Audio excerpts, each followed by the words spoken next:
Good evening. Welcome to another edition of the Shreveport Channel Presents. I'm your host, Alvin Moore. I have a very special guest in the studio, Staff Sergeant John B. Graham, United States Air Force. Thank you for taking time out your busy schedule and coming out this evening. It's my pleasure. All right. Staff Sergeant Graham, that's what I, officially say. But for our viewing audience, who don't know you, I know you local. I just asked you before the program came on where you was from. But for our viewing audience who don't know, tell us a little bit about yourself and where you're from and how long you've been a member of the Air Force. Okay. I'm from here in Shreveport. I graduated from Booker T. Washington High School. I've been in the Air Force for the past 12 years. Okay, 12 years. Yes. And I asked you before the program, just say I'm someone right now clicking through the channel and going to be a senior. I just graduated high school and thinking about joining the services. Why should I join the Air Force? Why should you join the Air Force? Okay. Not only to serve your country, but it will benefit you in that you can learn a valuable skill that's useful here and outside. The Air Force will help you continue your education and give you money for college. Okay. So what makes the Air Force different from the Navy and the Marines and the Army? Okay. What makes us all different is our mission. Okay. Our mission is different in the Air Force. Most people recognize the Air Force as the service of choice or the high-tech service because we are on the cutting edge of technology. Okay. So you're a recruiter, right? Yes, sir. So you being a recruiter, what are some of the questions that a young individual or older individual asks you? What are some of the, what can I do, or what are some of the questions? Yes, one of the questions they ask is what jobs we offer in the Air Force. And we have over 150 jobs and 40 specialties in the Air Force. So it's kind of hard for me to go through all of them when someone asks me that question.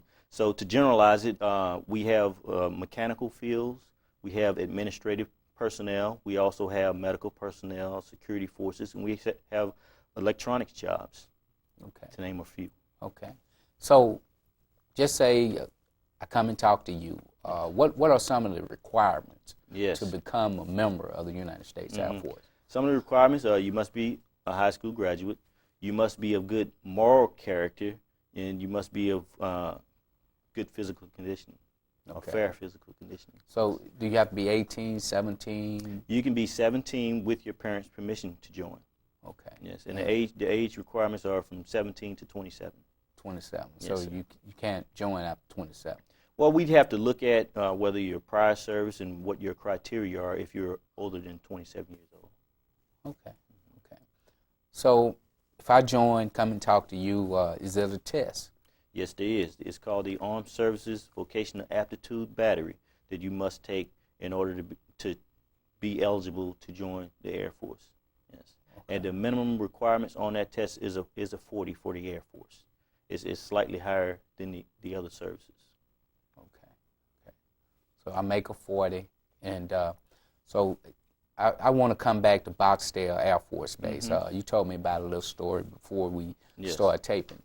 What chances do an individual have of coming back to his hometown, being a graduate of Booker T, Fab Park, Captain Shreve, or any of the local schools? What could you tell them that would they have a chance of coming back? I would say that chances are good. I've been recruiting here in Shreveport the past year, and I've sent 30-something individuals off to basic training and tech school, and I've only had one person that chose Barksdale and did not get Barksdale, and they did get one of their other choices. And the young people tell me that individuals are getting their top 3 choice of base preference when they join the Air Force. So the chances are very good for them to get back here to Barksdale. And you was telling me before, was it always like that? Or, they'll pretty much send you kind of where they wanted to? Well, what we say is Air Force needs. When an individual is in basic training, he'll fill out an assignment selection sheet, and we nickname it the dream sheet because you put down your choice, and sometimes you get your choices and sometimes you don't. But all of our assignments are great assignments. Me personally, I am from here, I am from Shreveport, but I recommend that the young people that I send to basic training, do not choose Barksdale to get out and see the world and experience other cultures before they return home, because they will broaden their horizon. Okay. What were some of the first places you was stationed at after school? Basic trainings at Lackland Air Force Base. That's for everybody that joins the Air Force. We have one basic training center. That's at Lackland Air Force Base. My technical training was at Chanute Air Force Base, which is no longer open. That's in Illinois. My first technical school was like 7 months long. So I spent a lot of time going to Chicago on the weekend and checking out stuff up there. My first duty assignment was at Travis Air Force Base in California. It's an hour from Sacramento, an hour from Oakland, and half an hour from Napa Valley. So it was in the middle of a lot of large cities. So I got to experience a little large city life while I was stationed there in California. My next duty assignment, I went to Yokota Air Base, Japan, and it's half an hour from Tokyo. So I got to experience some Japanese culture, and I got to travel around the Orient also while I was over there experiencing cultures that I would never have seen here in Shreveport. And also, after I left there, I went to Florida, Eglin Air Force Base. It's right down there on the Gulf Coast. I've been stationed at Holloman Air Force Base in New Mexico, and now I'm in recruiting service. I'm back home. So I traveled halfway around the world and all over the United States, and I came back home, and I tell young people about the different places that I've been as part of me telling them about the Air Force, because there are other cultures and other people outside of Shreveport that you can learn about and help better yourself. Okay. Let me ask you one question about Japan. Did you learn how to drive over there? Yes, I did. Yes, they drive on the opposite side of the road than we do. And yes, at first you're kind of hesitant because when you turn the corner, you look and you say, am I on the right side of the road? But after a while, it becomes second nature to you, and it's easy. There's a lot of traffic over there, but you get used to that. Oh, okay. Yes. Okay. During the period you've been in, do you see a lot of people joining the Air Force? Yes, I do. Yes, I do. I do see a lot of people joining the Air Force. When I first came into recruiting service last year, recruiting service, we were down on our numbers of people joining. But now, in the past year, we've picked those numbers up, and there are a lot more people joining now. Yeah. Okay. What are when you first joined? What are the basic salary for an individual saying, okay, I'm out of high school. And I want to be a aviation mechanic and work on airplanes. Okay. And, what are the starting salary to when you first join the service? The starting salary, it depends on the person, the individual, because individuals that are in high school and that are in ROTC, they do actually get a pay raise joining the Air Force if they have at least 2, 3, or 4 years of high school ROTC. An individual that does not have any of that, they come in at what we call an enlisted grade 1, and if they enlist for 4 years, the base pay is $1,000 a month, right? If they enlist for 6 years, they get a promotion out of that, and the starting pay for that is like $1,157 a month. Okay, along with that base pay, a single individual with no kids, they live in our dormitories free of charge. They eat for free, and they do not have to pay any utilities. The only bill that they would have to pay if they want to continue their internet service or telephone, they'd have to pay for things like that. But other things right now that they take for granted, they still wouldn't have to pay those bills also. The individual also the Air Force will pay 75% of their college tuition while on active duty, so they can continue their college education at a very affordable rate.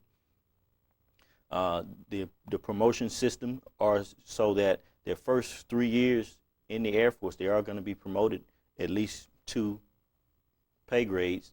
And also the Air Force, with Congress helping us out, we get a cost of living increase every year. So just for being in the Air Force, you're going to get a bonus every year. Every January, we get a pay raise in our bonus. Okay.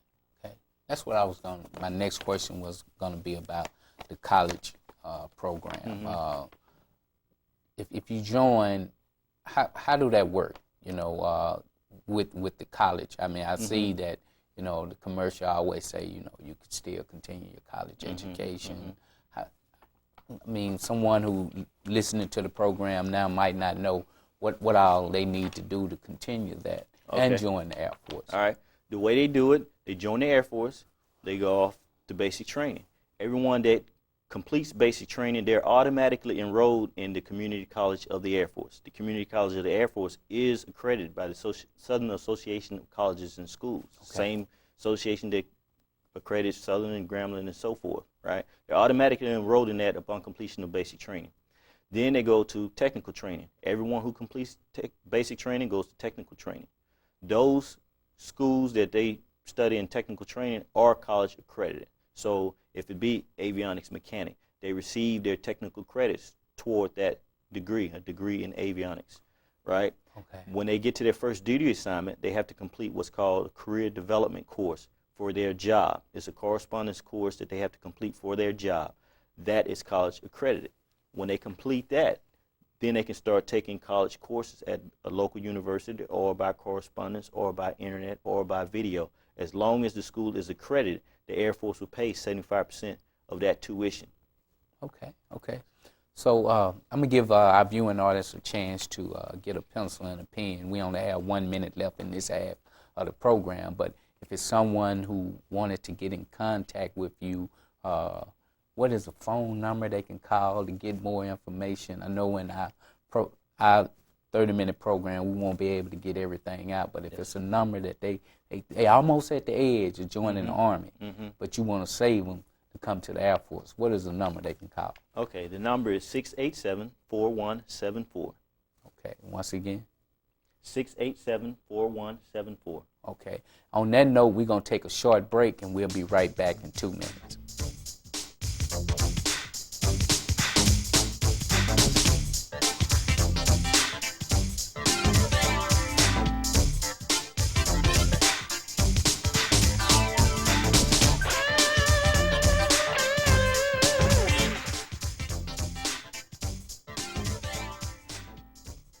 Welcome back to the Shreveport Channel Presents. I'm your host, Alvin Moore. Have a very special guest in the studio, Staff Sergeant John B. Graham from the United States Air Force.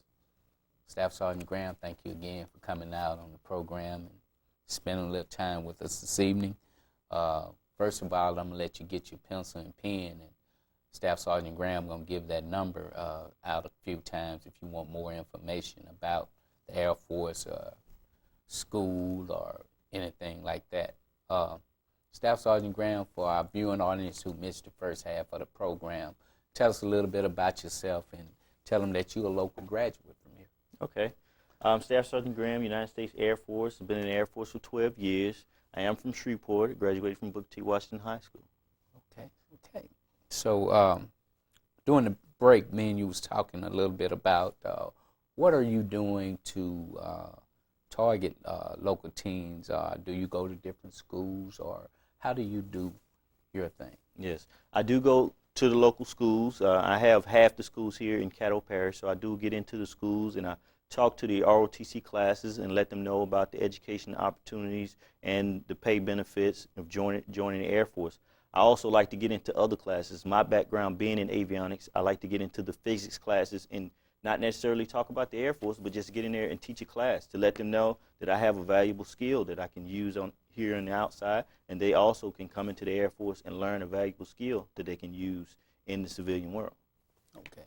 So say again, I'm watching the program and I'm considering joining the armed services, and what make the Air Force different from you know, say the Navy or the Marines and the Army? Why should I choose the Air Force? Well, the reason why you should choose the Air Force, I would say quality of life, and like I said before, our mission. Being on an Air Force base is just like being in a small city. Just about any job that you can think of here in Shreveport, we have on an Air Force base. The other services can't say that because we don't have. Well, I won't go into what the other services have, but when you think of the Air Force, just think of home. And just about any job that you have here in Shreveport, we have on the Air Force base. We have an airport, just like we have Shreveport Regional. We have hospitals. We have policemen and those type of things. We have pharmacies. Just about any job that you can think of here in Shreveport, we have on the Air Force Base. And the other services can't say that because their mission is so different than ours. Okay. So, what are some of the requirements if someone just now said, hey, that's Staff Sergeant Graham, let me listen to what he's saying. You know, what are some of the requirements if I was wanted to become a member of the United States Air Force? Some of the requirements: you must be a high school graduate. You must be of good moral character, meaning that you have to stay out of trouble. You have to be of good physical condition. Okay. So the Air Force don't take GED?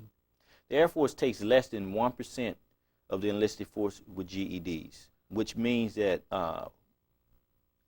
with a GED, it is tougher, it is harder to get into the Air Force.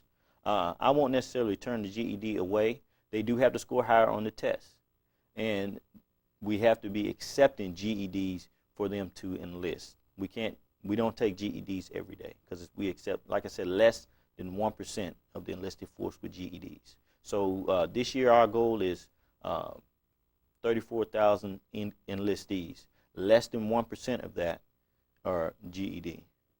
So it is tougher to get in the Air Force with a GED. Yes, sir. Okay.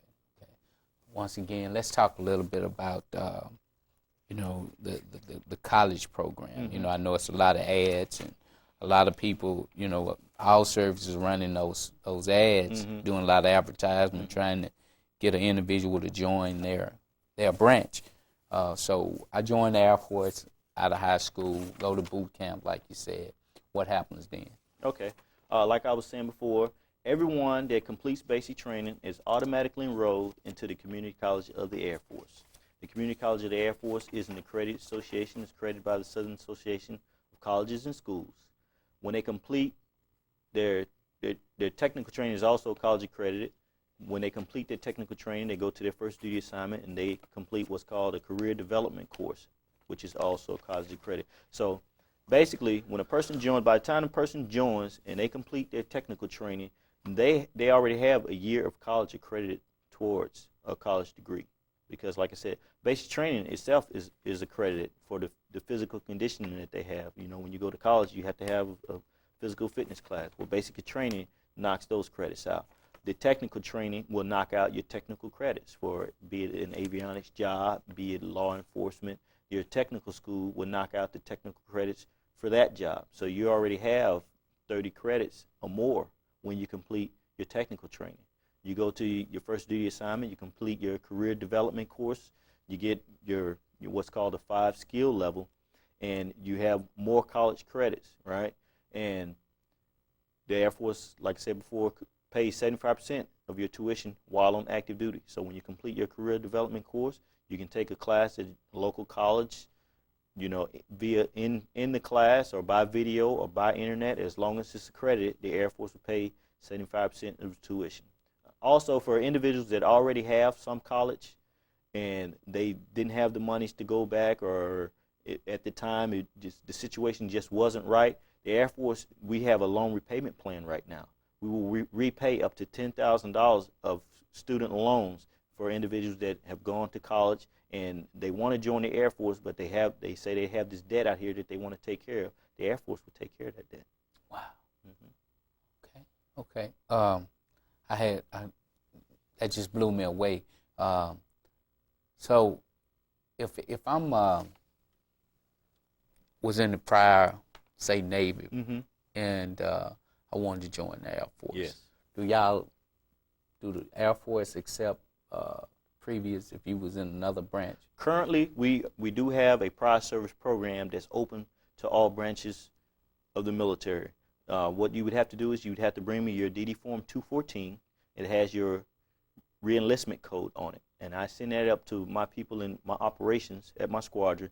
They look at your re-enlistment code and they will pull your military record to see what kind of career that you had, and they'll make the determination on whether or not you can come back in. The first thing they would do is they would look at the job you had when you got out, or the jobs that you had while you were in that branch of the military, and they will try to get you one of those jobs. If they can't get you one of those jobs, then you would retrain into an Air Force specialty. If one of your job doesn't cross over to an Air Force specialty, then we'll retrain you into an Air Force specialty. But previous years, it's been a while since I've been in the service.